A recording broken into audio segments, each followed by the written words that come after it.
Hey everybody, so we're going to talk briefly about um, the topic, is healthy food really too expensive? That's usually one of the first comments that I hear about when we discussed, what are some of the barriers to healthful living. Usually one of the first things that somebody says is that health food is too expensive. So we're going to take a look at this to see if this is really true. All right. So first of all, how much do we actually spend on food?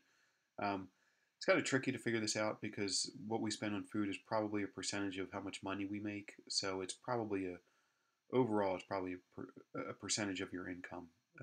So the more money you make, generally, the more money you spend on food. But they do collect this data, and for one person household, this was a couple years ago, uh, the average spending on food at the supermarket is about $57 a week, and that comes to a little over $8 a day.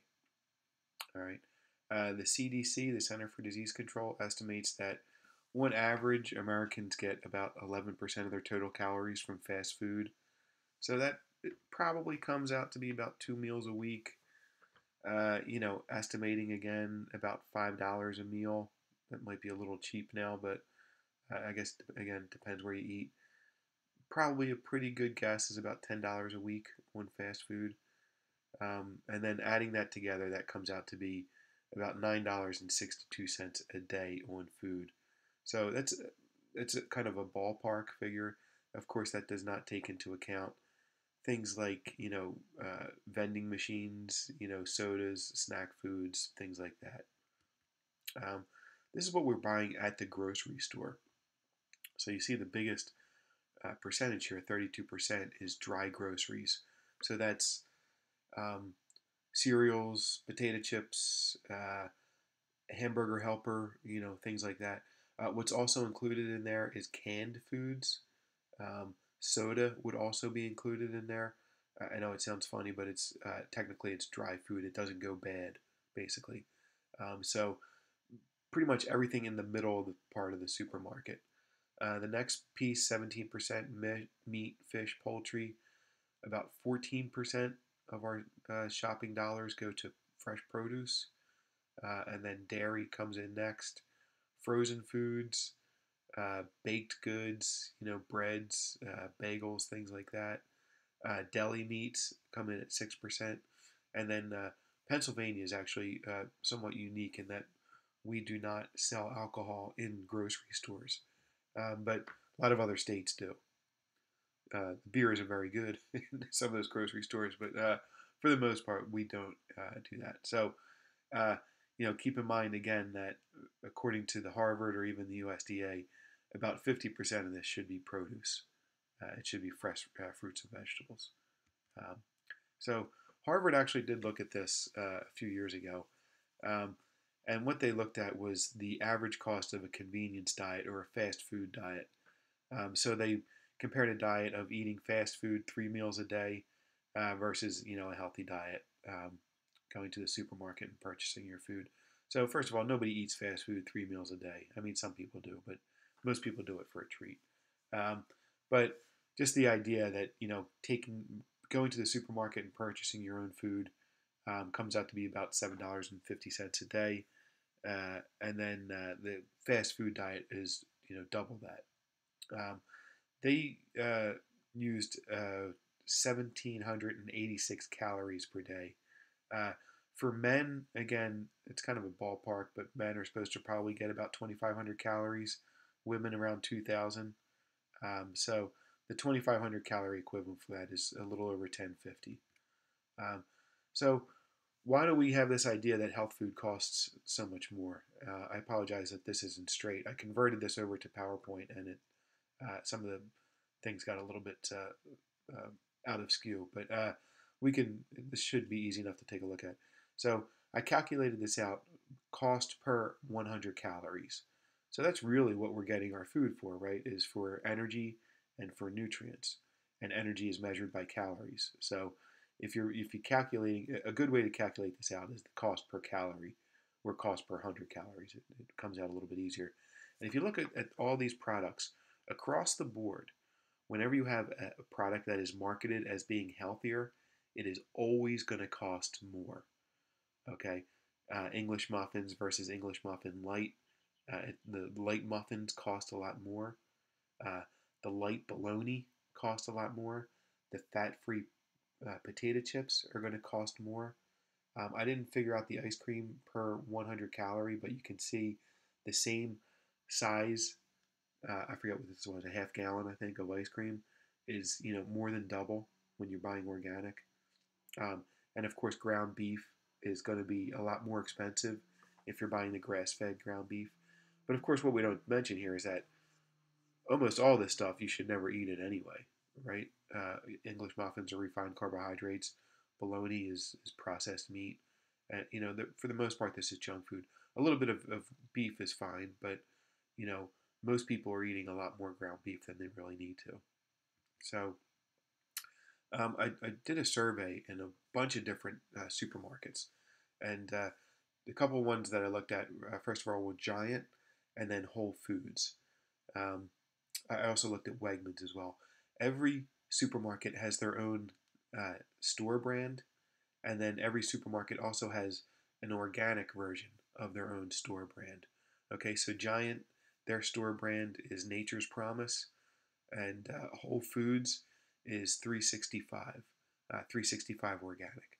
So when you're looking at these products, uh, they're priced almost identical. I mean, there's some slight variation between Giant, Whole Foods, and Wegmans.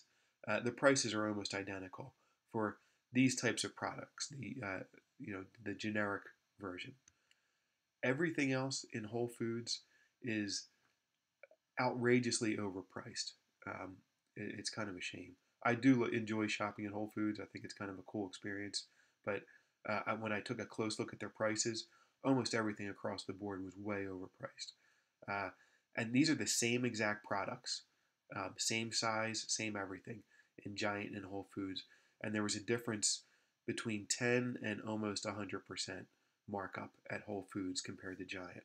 So, um, your Goya black beans, $1.59 at Giant, $2.49 at Whole Foods. Olive oil. The olive oil that I like to buy is, $2 higher. Uh, Even whole wheat, whole wheat flour is $1 higher. There's a brand of cleaning products called Seventh Generation, uh, and they're much higher priced at Whole Foods than Giant. Giant and Wegmans were actually comparable, but Whole Foods is is way overpriced for everything other than the generic stuff. So um, they are contributing to this idea that healthy food needs to be more expensive. I apologize if anybody here actually works for Whole Foods. Um, so some of the other things that we're spending, we spend about $300 billion a year on prescription drugs. We spend more money on disability. Now this is the federal government. The federal government spends more money on disability than they do on education. So this is people that are too sick to work, essentially. $182 billion dollars. They get a check every month from the government. Um, and again, we only spend $107 billion dollars on education. Um, 78 billion on SNAP, the food stamp program. Uh, 60 billion on weight loss products and services. Almost about 27 billion on dietary supplements, and about 20 billion on over-the-counter medications. Now, how much of this can be avoided if we choose to eat a healthy diet and exercise? I don't know exactly, but a lot of it probably. Um, if you look at the drugs, top 10 drugs by sales, again, this is a couple years ago: heartburn, depression, cholesterol, asthma, COPD. All these things are pretty much preventable or treatable using natural methods. We don't necessarily have to spend all of our money on these drugs. Some of the things are obviously a little bit more trickier. Arthritis, rheumatoid arthritis can be pretty tricky. Crohn's disease, multiple sclerosis actually can be treated with diet. We'll talk about that a little bit more. Um, so this is essentially, I spent about 3 months logging everything that I ate and how much I spent on that food. And of course, the calorie counts and the protein counts, things like that. So, um, again, I don't eat meat. I eat a little bit of cheese, not a whole lot. This is buying food from the supermarket, Uh, I think almost everything here was organic, USDA organic. Okay, um, it comes out to I'm usually consume somewhere around 2,000 calories. All right, so this is again buying food from the supermarket comes out to be below $7 an hour, or excuse me, $7 a day.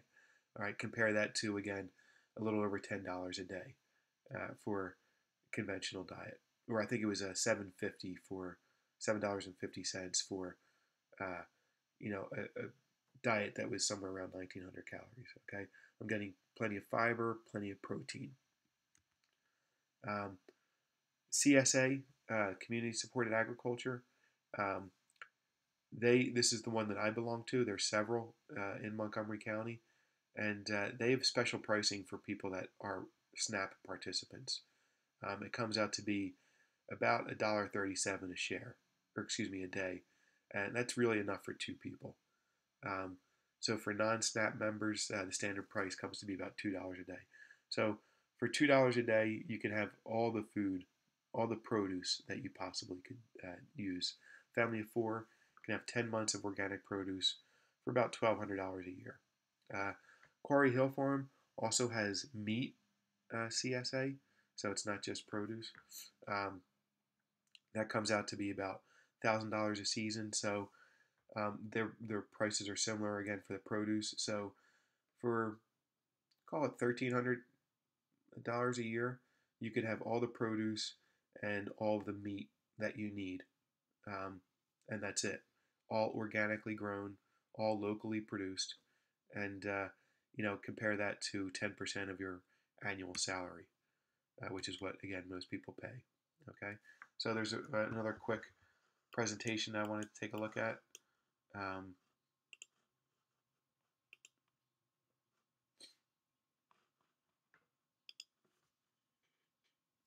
all right, so again, are healthy lifestyles too expensive? Um, so Americans visit their doctors about 3 times a year. Costs about $200 a visit. Obviously, you don't pay that out of pocket. That comes from insurance if you have insurance. Um, we also, on average, get 12 prescriptions filled every year. It comes out to be about $1,000. So that doesn't mean that every single person is going once a month and getting a new prescription filled. Um, there's a subset of the population that is on about 5 prescription pills a day. About half the population uses at least 2 pills a day. 70% of the population takes a prescription drug every day. All right, so um, it averages out to be 12 prescriptions a year. And again, it's not the same, it's not 12 different drugs. A lot of people go and get the same drug refilled, a few times a year. So, we spend about 11% of us go to the hospital every year for about 5 days. Uh, and about 30% of the population visit hospitals for outpatient services every year. So it's costing a lot of money. This is just some information about how the insurance system works. I'm going to skip over this now, but feel free to pause this and read through this if you choose to. Um, there's a lot more wellness programs at work. In fact, this is what my wife does quite a bit of. Um, so we spend about half of our waking time at work. So there's an opportunity for companies, especially since they're the ones flipping the bill for this, to improve the health of their employees. So when they do have these worksite, wellness programs, they do work. They do reduce healthcare costs overall. Um, about 95% of our nation's health expenditures are committed to diagnosing and treating disease, and probably about 75% of that is on preventable diseases. So, the other 5% that's not covered here is like accidents, things like that. But the rest of it is diagnosing and treating disease. Um, as far as from a business perspective, the indirect cost of poor health, including things like absenteeism or disability, are 2 to 3 times higher than actually the direct medical cost. So illness is causing a lot of financial problems in this country. Um, some more information about smoking. Smoking's bad news. I don't think anybody needs additional information about that. Again, feel free to read through this if you have some time. Um, As far as overweight or obesity, about 30% of Americans are obese right now. Um, about 60% of the population technically is overweight. Um, uh, Women on SNAP, again, the food stamp program, they've actually found that there's a higher rate of obesity of people on the SNAP program. It's because they're spending their money on junk food primarily. Um, we'll talk a little bit more about the obesity epidemic a little bit later. Um, what's this? More than 25% of U.S. healthcare costs are related to inactivity, overweight, and obesity. Um, Obese workers have up to 25% higher health costs and have lower productivity rates. Um, so this is the same thing for school as well. They found that obese children have more time absent from school, and there's some debate about academic performance. I don't think that's 100% yet. Um, According to the CDC, 10% weight loss could reduce your overall lifetime medical costs by anywhere from $2,000 to $5,000. And unfortunately, it's just the way our culture is.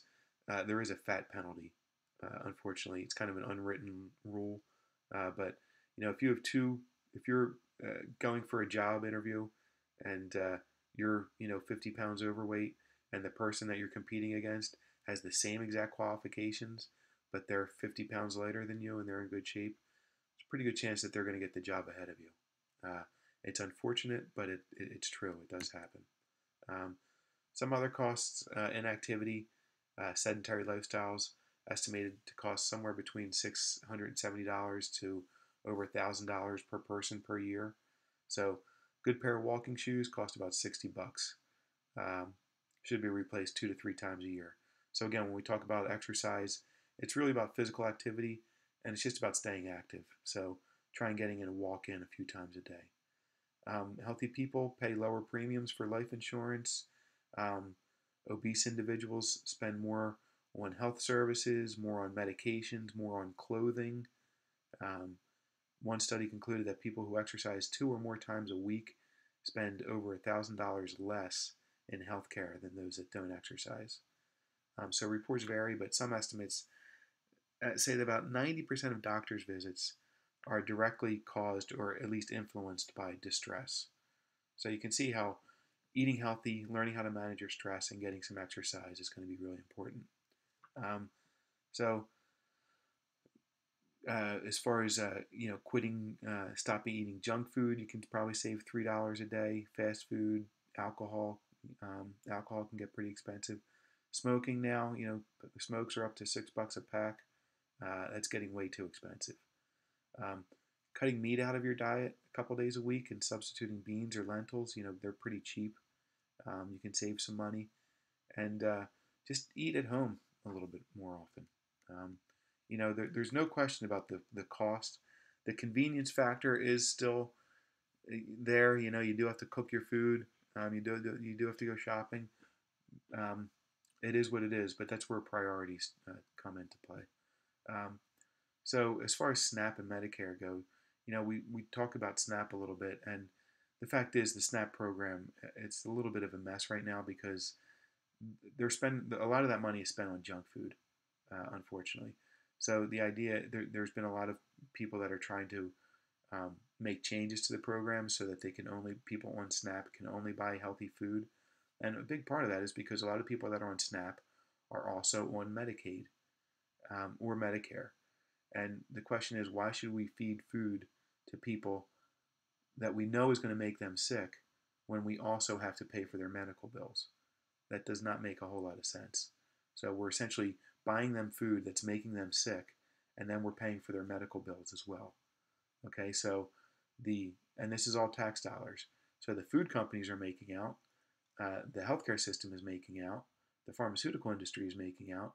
The people that are actually subjected to this are not making out, and the taxpayers are not making out. We're the ones kind of getting the shaft here. So um, as far as how much SNAP recipients actually get in Pennsylvania, it's a little over $4 a day.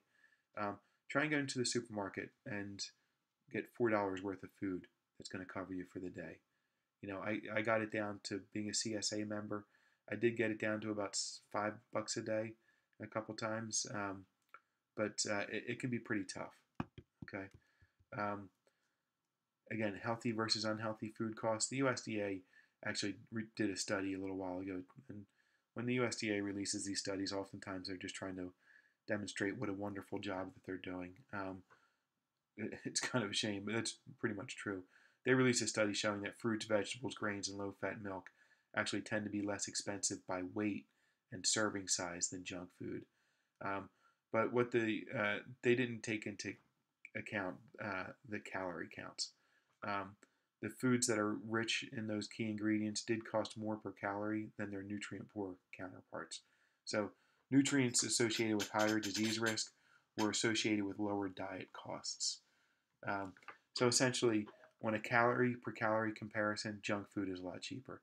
You can get 2,000 calories of junk food pretty cheap. If you go into a supermarket, the cheapest food in the supermarket are things like white bread, hot dogs, ramen noodles, and some of the more expensive stuff is the fruits and vegetables, especially when you're looking at a calorie per calorie comparison. So for foods cooked at home, you know, 30 to 45 minutes total cooking time, on average, approximately. Um, a cheap junk food based diet cost about some of these numbers might be a little sketchy. I did these a couple years ago. Um, you might be able to get it down to about a little, $2.50 a day on junk food for 2,000 calories. I've looked at these numbers pretty extensively. An organic vegetarian diet, especially if you have a CSA, you can get it down to about $3.40. Um, add a serving of beef or chicken, probably about $2 a day. We're only talking about 4 or 5 ounces of meat here, so it can be pretty cheap. So $2 grand a year, maybe that's probably what you need to spend, versus however much we actually spend, 10 grand a year. So it's actually much, much, much cheaper to go out, purchase your own food from a farmer's market or a CSA, especially your produce. Um, Bring that home, prepare it, cook it, go to a Giant or a local supermarket. Don't go for the fancy labels. Just get the grains, the beans, and a little bit of meat. Um, and, as long as you're willing to spend some time cooking, you can save a lot of money. Um, Healthy food is much cheaper than junk food all around. The only thing that it does take some time to prepare. But one thing to keep in mind is that Americans average about 5 hours of television every day. Okay, so take one of those hours, step away from the television, and spend it in the kitchen, and you'll reap the rewards pretty soon. Okay, I hope this was helpful.